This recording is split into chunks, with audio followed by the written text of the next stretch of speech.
In any business, communicating with customers is important.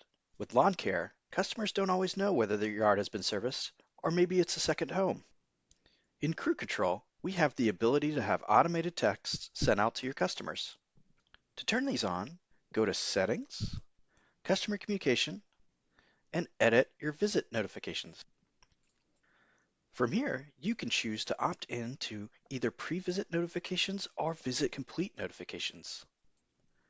Let's talk about pre-visit notifications. If you check this box, you can choose to send a text to your customers either the day of or the day before.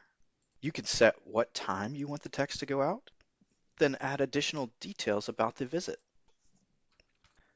You can see that I have my business number here. This is a one-way text communication, so we do require your number to be present so that your customers can reach back out to you. All right, and that's it for pre-visit notifications. Pretty straightforward. What about visit complete notifications?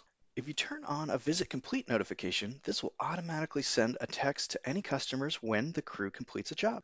This is great too if you want to let your customers know when the job has been completed. You can also customize the details of your notification.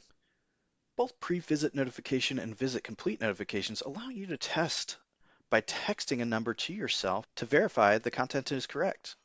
And that's it. And that's how you can configure notifications reminding your customers of upcoming visits, as well as notifying them when a visit is complete. Whenever a message sends, you can know that it has been delivered from the envelope icon that appears on the job card. When you click on it, you'll see the details of the message that was sent. And that's it. Crew Control's automated notifications will help keep your customers informed every step of the way.